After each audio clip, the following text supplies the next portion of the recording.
है ऊर्जा। ऐसे ही जब हमारा ध्यान केंद्रित होता है और देखना दुनिया धीरे धीरे धीरे धीरे धीरे वो हमारी जीवन शैली, हमारी संस्कृति पर ध्यान केंद्रित करती चली जा रही है।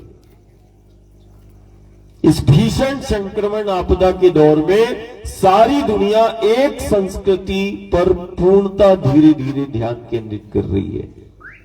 सारी दुनिया हमारी जीवन शैली को देख रही है और समझने का प्रयास कर रही है कि इतने भीषण संक्रमण और आपदा काल में ये भारत के गांव नगर भयमुक्त जीवन कैसे जी रहे हैं।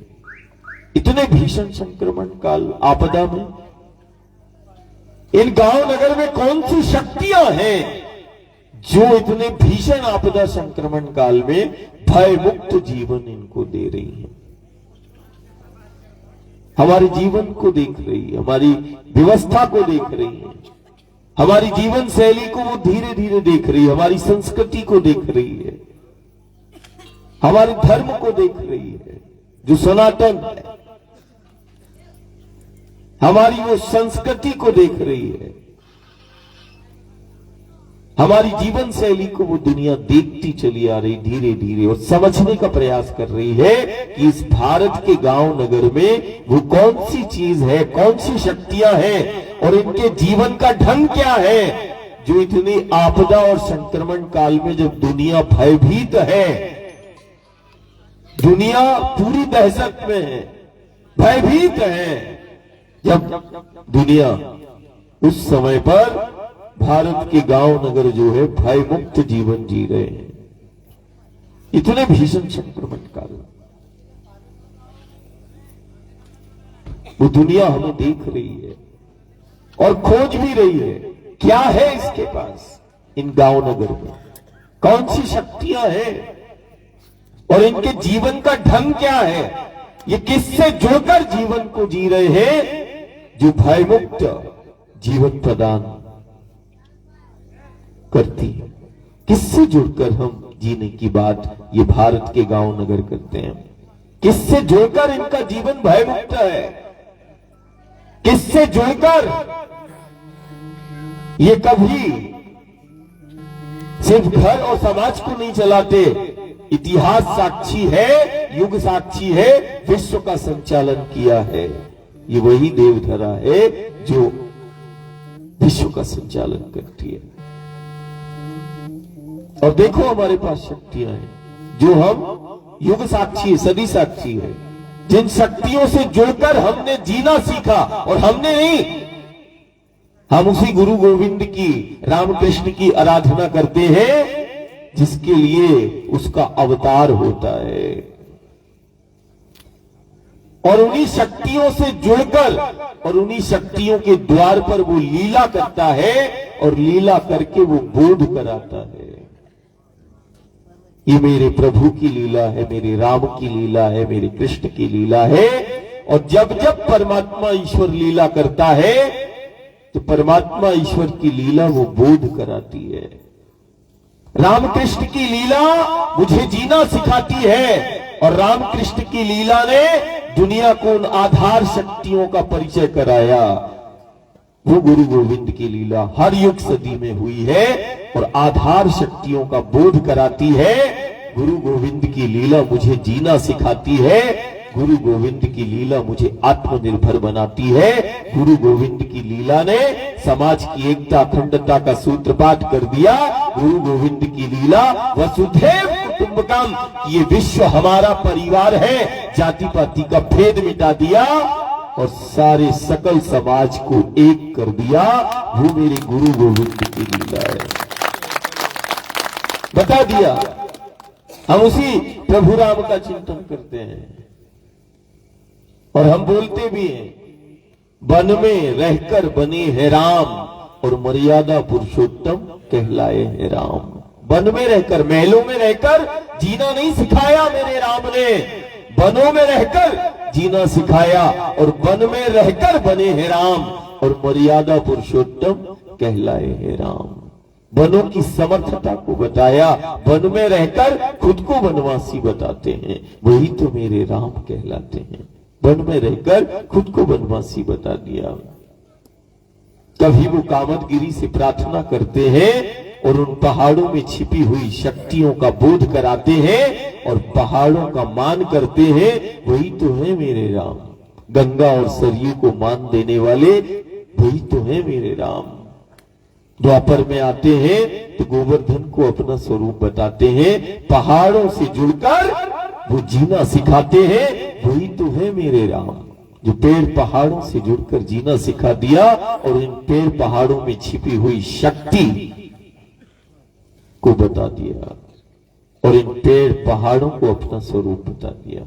देखो प्रत्यक्ष है और हम ही है। ये हमारी सनातन संस्कृति है, ये हमारी परंपरा है, जीवंत प्रामाणिकता है कि दुनिया में यदि कहीं कोई मिलेगा पेड़ पौधों से पहाड़ों से पूजते हुए, पेड़ पहाड़ों को पूजते हुए, मानते हुए, प्रार्थना करते हुए, तो वो केवल भारत के गांव नगर मिलेंगे जो पेड़ पहाड़ों को पूजते हैं और पेड़ पहाड़ों का मान करते हैं और पेड़ पहाड़ों को परमात्मा और ईश्वर का स्वरूप जानकर उन पेड़ पहाड़ों से जुड़कर वो जीते हैं। असाधारण है। हमारे पास शक्तियां बिल्कुल असाधारण और प्रत्यक्ष है।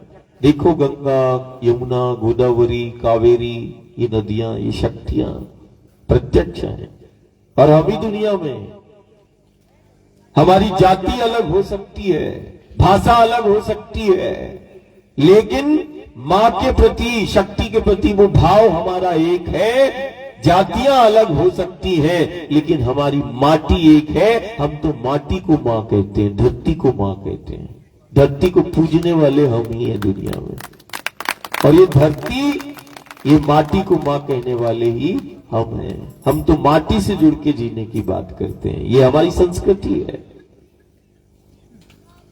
माटी से जुड़ी हमारी संस्कृति है, गंगा नर्मदा से जुड़ी हमारी सभ्यता है, पेड़ पहाड़ों से जुड़ी हमारी समर्थता है।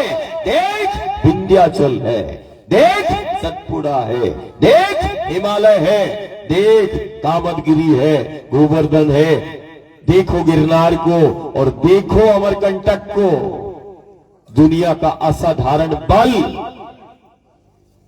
का प्रत्यक्ष स्वरूप विंध्याचल, सतपुड़ा, हिमालय, ये दुनिया के लिए पर्वतमालाएं हैं, हमारे लिए ये प्रत्यक्ष हमारी ताकत है, हमारी वो शक्ति के वो केंद्र है।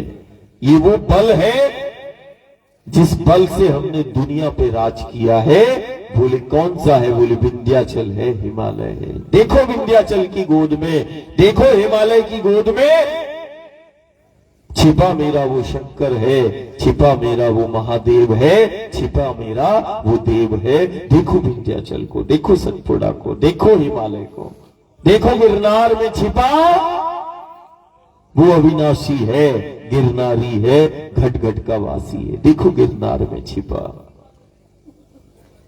मैं छिपा हूं गिरनार में, मैं छिपा हूं गोवर्धन में, मैं छिपा कामदगिरी में, मैं छिपा विंध्याचल में, मैं छिपा हिमालय में। ऐसा वो गुरु गोविंद परमात्मा ईश्वर कहता है। खोजो जानो मुझे, मैं छिपा हूं इसमें, तुम आओ। मुझे क्या तुम देखना चाहते हो? क्या तुम मुझसे मिलना चाहते हो? क्या उस परमात्मा और ईश्वर की उस समर्थता को और जीवंत प्रामाणिकता को देखना है? तो देखो इस विंध्याचल को, देखो सतपुड़ा को, देखो इन पेड़ों को, देखो इन पहाड़ों को, देखो जिसके लिए अवतार होता है, जो जीव जगत का आधार है, उसी के लिए परमात्मा का अवतार है। देखो इस धरती को, इस माटी को देखो, जिसके लिए वो राम कृष्ण नारायण का अवतार होता है। कोई ऐसा युग और कोई ऐसी सदी नहीं जब मेरे प्रभु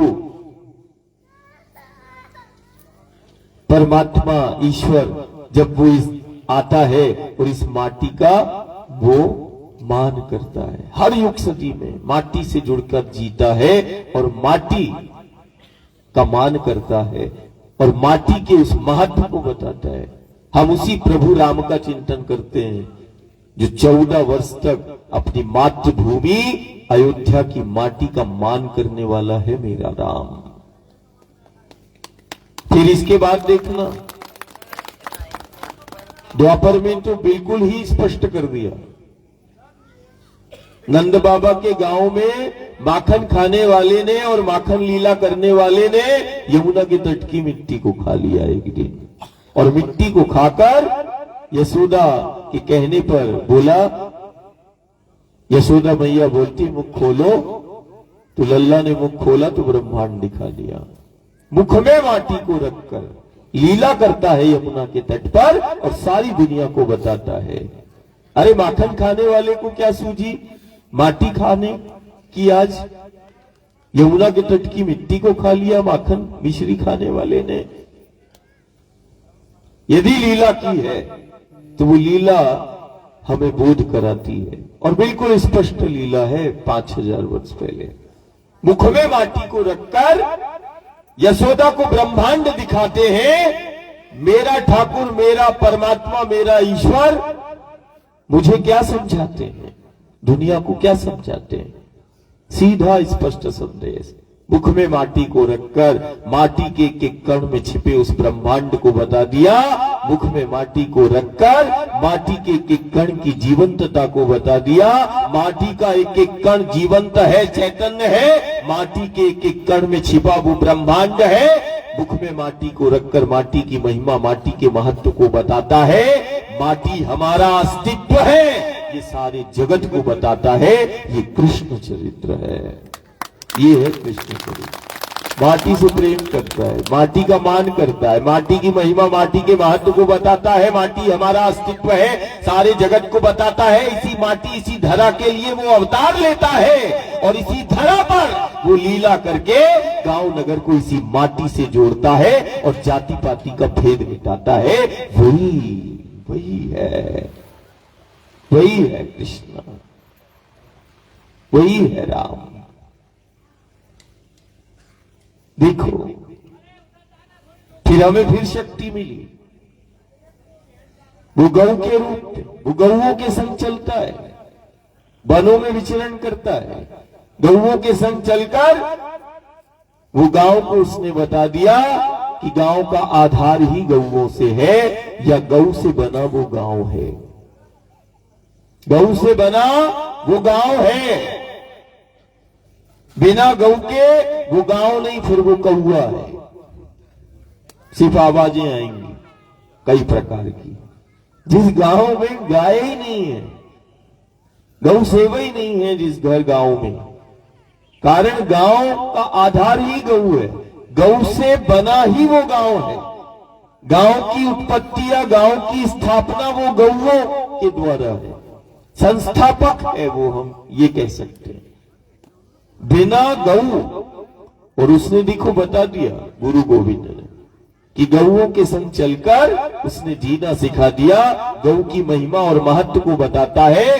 घर के द्वार में यदि गौ है तो समझना गुरु गोविंद है। गौ सेवा से जोड़ दिया, गौ का मान करता है। हमने गोविंद को नहीं देखा, हम तो गोविंद की गौओं को तो देख रहे हैं ना। सदी का सबसे बड़ा सूत्र है, हमने परमात्मा ईश्वर को हम नहीं देखा, लेकिन परमात्मा ईश्वर गुरु गोविंद जिसके लिए आता है, हम उन गौओं को देख रहे हैं, हम इस धरती को, माटी को देख रहे हैं। और जो मेरे परमात्मा ईश्वर ने जो मेरा स्वरूप बताया, हम इन पेड़ पहाड़ों को देख रहे हैं। हम तो इन्हीं पेड़ पहाड़ों में अपने गुरु गोविंद को खोज रहे हैं। बता गए वो वृक्ष ही प्रत्यक्ष है, बता गए वो गोवर्धन को अपना स्वरूप बता देंगे। हर युग सदी में वो इन्हीं विंध्याचल की गोद से प्रकट होता है। हर एक युग सदी में देखो हिमालय से निकलता, कभी गिरनार से निकलता है, कभी वो विंध्याचल, कभी सतपुड़ा, कभी अरावली की पर्वतमालाओं से वो चलता है। और फिर इन्हीं शक्तियों के द्वार पर गंगा, यमुना, गोदावरी, नर्मदा के पथ पर वो गांव नगर से मिलता है। सब प्रत्यक्ष है, बस हमें ये जुड़ना है। असाधारण शक्तियां हैं। नर्मदा, विंध्याचल, सतपुड़ा, देख उसकी हवा। हम तो हवा पे ही चलते हैं, वायु पे ही चलते हैं। ये विंध्याचल की ताकत है। बोले दादा के पास कौन सी ताकत है? अरे दादा के पास कोई ताकत नहीं, बिल्कुल दुनिया के समक्ष प्रत्यक्ष है। समर्थता देखना है यदि दादा और बाबा की, तो देख ले विंध्याचल, देख ले ये पेड़ पहाड़ हवा पर चलते हैं, वायु पर चलते हैं, जल का बूंद भी नहीं रहती। ये है समर्थता। ये कोई सिद्धि विद्या नहीं है। सिद्धियां विद्या यहाँ चलती नहीं है। यहाँ तो पेड़ पहाड़ पत्थर चलते हैं और बोलते हैं। हम उस स्थान पर रहते हैं जहां पर पेड़ पहाड़ बोलते, पत्थर चलते। माटी पे क्या चलेगा? माटी पे कुछ नहीं चलता है। विंध्याचल पे क्या चलेगा? विंध्याचल से मिलेगा, चलता अलता कुछ नहीं। पेड़ों पे क्या चलेगा? पत्थर पे क्या चलेगा? यहां तो पत्थर बोलते हैं, पत्थर ज्ञान बता देते हैं, पत्थर रिद्धि सिद्धि का तुम्हें स्वामी बना देते हैं। तुम तो नर्मदा के पथ के कोई कंकर पत्थर को उठा लो और घर ले जाओ, तो वो तुम्हारे घर का आधार बन जाता है। यहां तो कंकर कंकर शंकर कहलाता है। पत्थर हम ही दुनिया में है जो पत्थर से पेड़ पहाड़ों को पूजते हैं। ये हमारा सनातन है, ये संस्कृति है, ये हमारा धर्म सनातन ये है।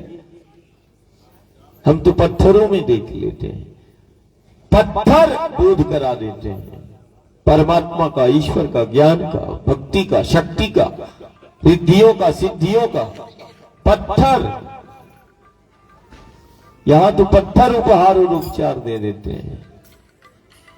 यहां माटी, हवा, पानी सब जादुई है। बोले क्या है? बोले नर्मदा का जल है, पानी है जादू, पानी में छिपा जादू, माटी में छिपा जादू, हवा में छिपा। कई रोगों की दवा है नर्मदा के तीर्थ क्षेत्र की हवा है। शक्ति का संचार करती है, असाधारण है। थोड़ा सा चित्त को शांत करके, हम तो रोज जमात को भी बोलते, परिक्रमावासी को भी बोलते, तटवासी को भी बोलते, थोड़ा जुड़ के तो देखना। तुम अपनी मातृभूमि, अपनी माटी का जो रोज वंदन करता है, मान करता है, वास्ता है, जो रोज अपनी माटी का मान करता है, ध्यान करता है, स्पर्श करता है, वो हर एक काल स्थिति परिस्थिति में जीना सीख जाता है। ये माटी का रोज ये मान करने वाले को किसी ग्रह का कोई प्रभाव नहीं पड़ता है। तुम तो रोज माटी को पूजना चालू कर दो, किसी ग्रह का कोई प्रभाव नहीं पड़ता। जो अपनी मातृभूमि माटी की रज को मस्तिष्क पे लगा लेता है, ये माटी उसको अपराजित योद्धा बना देती है। इस माटी की ताकत है। ये माटी को चंदन समझ लेना। माटी का मान करने वाला, जो माटी का मान करता है, गुरु हो, गोविंद हो, देवता हो, उसका हाथ पकड़ लेता है। गुरु गोविंद परमात्मा ईश्वर को खोजने नहीं जाना पड़ेगा। तुम तो माटी का मान कर लो, वो गुरु गोविंद का मान हो जाएगा। माटी को जो जुड़ा है वो समझना गुरु गोविंद से जुड़ा है, जो अपनी माटी की संस्कृति से जुड़ा है, जो सनातन है। ये प्रत्यक्ष है, जीवंतता है। सबसे बेहतर जो हमें जीवन देती है और सबसे बेहतर हमारे गांव नगर को रखती है, जिनसे हमारी सुरक्षा है, जिनसे हमारी व्यवस्था है, जिससे हमारा धर्म है, अस्तित्व है, पहचान है। देख, यही है वो शक्तियां। गंगा है, नर्मदा है, ही तो है। हम तो प्रत्यक्ष है। वो निर्गुण निराकार भी साकार गुरु गोविंद के रूप में आता है, तो वो इसी का बोध कराता है। और फिर बोध कराने के बाद वो देह में छिपी उस आत्मा का बोध कराता, सत्य का बोध कराता, तत्व का बोध कराता, ब्रह्म का बोध कराता। वही तो गुरु गोविंद और शंकर कहलाता। वयम अमृतस्य पुत्र, सब अविनाशी ईश्वर की संतान है। बोध कराता कि प्रत्येक जीवात्मा एक ही है, अलग अलग नहीं, सबको मिला देता। वही तो है परमात्मा ईश्वर। हम हम माटी को देख ले, हम अपनी संस्कृति को देख ले। आज सबसे बड़ा है कि अपनी माटी, अपनी संस्कृति से जुड़ो, जो सनातनी है, जिसने दुनिया को जीना सिखाया और जिसने हमें सारे विश्व में वंदनीय बनाया और जिसने हमारे हाथों से विश्व का संचालन करा दिया और जिन शक्तियों की दम पर हम विश्व गुरु कहलाए, ये वही है धरा, ये वही है धेनु, ये वही है गंगा, ये वही है नर्मदा। और जिसने इतने भीषण संक्रमण और आपदा काल में हमारे देश को सुरक्षित किया, देख ले हिमालय को, देख ले विंध्याचल को, देख ले सतपुड़ा को, इन पहाड़ों ने हमारे राष्ट्र को सुरक्षित किए हुआ है। ये हमारा, कहते ना, बाहुबली जैसे रहते महाबली, बलियों के बली हैं। कहां छिपे हैं? बोले विंध्याचल में छिपे हैं, अरावली की पर्वतमालाओं में छिपे हैं, देख हिमालय में छिपे हैं, बलियों के बली महाबली छिपे हैं, देख। और छिपे नहीं, वहीं से निकलते हैं, बलियों के बली निकलते हैं, गिरनार से निकलते हैं। ये विंध्याचल में छिपे हैं और विंध्याचल में रहते हैं, हिमालय में रहते हैं और विंध्याचल से फिर चलते हैं, बलियों के बली चलते हैं, महाबली चलते हैं। प्रकट करता है, देखो साक्षी विंध्याचल सतपुड़ा है, असाधारण। बस हमें इन्हीं के साथ रहकर, इन्हीं से जुड़कर हमें सबसे बेहतर जीवन को भी बनाना है और अपनी माटी, अपनी संस्कृति का हमें मान करना है। जाति अलग हो सकती है, संस्कृति हमारी एक है, धर्म हमारा एक है, धरा हमारी एक है, परिवार हमारा एक है, भाषा अलग हो सकती है, भाव हमारा एक है, जाति अलग हो सकती है, माटी हमारी एक है। सीधा सीधा सूत्र है, सबका आधार यही है। तो फिर किस बात का भेद है? ये गांव नगर समाज में भेद क्यों है जब माटी एक है, धरा एक है? और कौन ऐसा गांव और नगर है जो नदियों को, गंगा को, नर्मदा को मां के रूप में न मानता हो? कौन है जो माटी को मां नहीं कहता? और कौन है जो पेड़ पहाड़ों को देवता के रूप में नहीं पूजता? इस भारत की देवधरा में एक एक गांव नगर में पेड़ पहाड़ों को पूजते। हम तो गोवर्धन कामतगिरी को पूजते, अमरकंटक को पूजते हैं। कौन है? देखो, हर जगह से एक आवाज आएगी, हम एक है। उसके बाद हम अलग अलग क्यों दिखाई देते हैं? सब में एक है और एक में ही सब है। ये भाव हमारे अंदर क्यों नहीं आ पा रहा है? हम भाषा और जातियों में क्यों बटे हैं? हमने अपनी सीमाओं को में क्यों बंधे हैं? हम भाषाओं से मुक्त हो जाएं, जातियों से मुक्त हो जाएं और हम उस मां से जुड़ जाएं जो हमारा आधार है। ये माटी से हम जुड़ जाएं।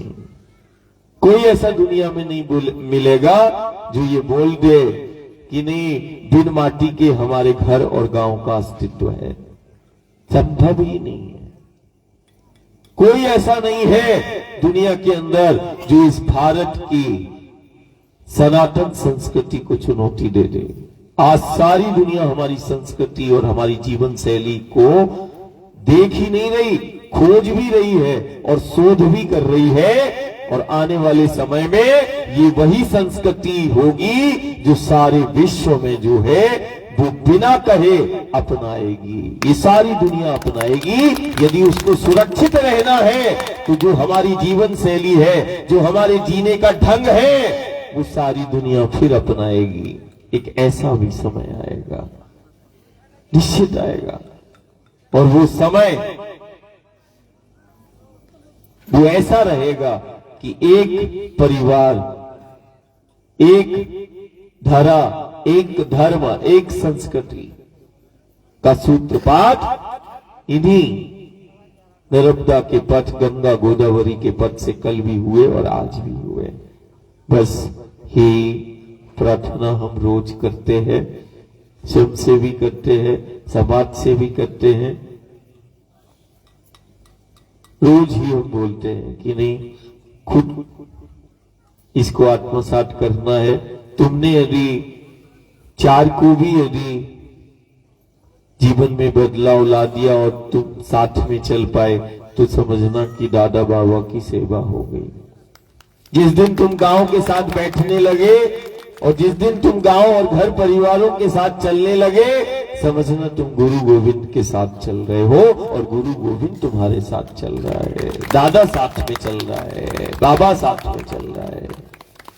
बस तुम्हें चलना है, बैठना है अपनों के साथ, बड़े प्रेम के साथ। तुम देखना हर समस्याओं का समाधान हो जाएगा। मैया हमारे साथ है, शक्ति इतनी विराट शक्ति, हम तो निशब्द है, हम क्या बोले। हम माँ से रोज सुबह शाम जब भी पहले कि माँ मुझे क्षमा करना, मैं क्षमा ही मांगता रहता हूं कि नहीं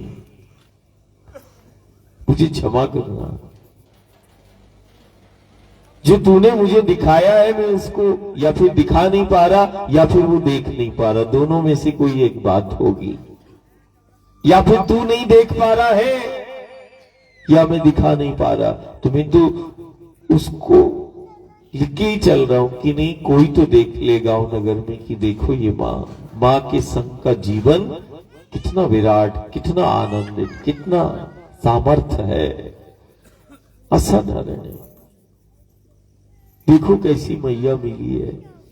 हम तो निशब्द हो जाते हैं, अन्न का दाना भी नहीं होता है, नाल के अंदर कुछ नहीं है, उसके बाद देखो वो चलाती है, फिर रात में उतना बोलना भी हो जाता है, फिर चलना भी हो जाता है, मिलना भी हो जाता है, सब कुछ होता है। इसके बाद देखो हम निशब्द हैं, हम बोल नहीं पाएंगे, लेकिन हमारा संकल्प है कि नहीं मां के उस पथ पे चलकर जितना हम जिएंगे वही हो सकता है आने वाले समय का गांव नगर का समाज का वो आधार हो जाए। तो हम तो जी रहे हैं और जीते जीते उससे मिलना है बस, और मिलते मिलते वो समाज मिल जाए और वो मां से जुड़ जाए। इस बार के आने की सार्थकता हमारी केवल यही है कि तुम उन शक्तियों से जोड़कर जीने की बात करो, और उन शक्तियों से जैसे ही हम जुड़ते जाएंगे और जैसे हमारा ध्यान केंद्रित होता जाएगा, तुम देखना ये घर, गांव और दुनिया वो गऊ के खुर के जैसे तुम्हें नजर आएगी। दुनिया पूरी ऐसी मुट्ठी में, कहते ना आसमान को छू लिया, ऐसा आ जाए। बस ध्यान केंद्रित करना है। हाँ, मैया का पूजन करें, प्रसादी, मैया का भोग। हाँ, और हमारा जमात से प्रार्थना है, कुछ समय है, 3 माह बड़े आनंद के साथ सब चले हैं, और घर में कहते हैं ना 10 लोग आ जाते हैं तो कैसा वातावरण बन जाता है। यहाँ तो 300 और कभी 500 तुम रहे, थोड़ा बहुत खटपिट होती रहती है, खट्टी मीठी यादें है, लेकिन सबसे बड़ी याद तो वो माँ की है, जो माँ याद दिलाना चाह रही है उसको हमें देखना है। और फिर कुछ समय शेष है इस साधना के, जो असाधारण साधना है। जमात से हम सिर्फ यही चाहते हैं कि जब वो जमात का एक एक सदस्य को कोई देखे तो तुम्हें कोई देखे तो वो जीना सीख जाए, तुम्हें कोई देखे तो वो अपना हो जाए। बस ये हमारा सबसे बड़ा मान हो जाएगा कि जैसे जैसे भी है, लेकिन सब मां के ही है। मां नहीं छोड़ सकती, परमात्मा ईश्वर नहीं छोड़ सकता है। तुम विमुख हो सकते हो अपनी माटी अपनी संस्कृति से, लेकिन माटी और संस्कृति तो वो कल भी थी, आज भी है। हमारे से ही कुछ ना कुछ भूल हो रही है, हम ही माटी से विमुख हैं, संस्कृति से विमुख हैं। नहीं तो सामर्थ्यता तो कल भी माटी और संस्कृति की दुनिया ने देखी है और आने वाले समय में भी देखेगी और आज भी देख रही है कि देख इस माटी और संस्कृति की जीवंतता क्या है। कल भी उतना ही बल था, आज भी है। बात तो ये है कि हम सिर्फ जुड़ जाएं, बस, है ना। और जैसे मिश्री मिल जाती है वैसे तो वो मीठा कर देती जल को। मिश्री बोले हम दिखाई नहीं दे रहे हैं, तो अरे जो जल को लेगा वो समझ जाएगा इसमें मिठास किस चीज की रहती। तो मिश्री जैसे मिल जाना है वैसे अपनों से मिल जाओ। हाँ, थोड़ा दिन शेष है, साथ में थोड़ा चलना बैठना, और सिर्फ तुम्हें भी, अभी तुम्हें भी बैठना चलना है, फिर तुम्हें गांव के साथ भी चलना है, घर के साथ भी बैठना है, उठना बैठना चलना ही है। उठते बैठते चलते ही बहुत समस्याओं का समाधान हो जाएगा। हाँ, मुस्कुराते हुए, हाँ, लड़ना नहीं है। हाँ, ठीक है ना। हाँ, मैया का पूजन करें।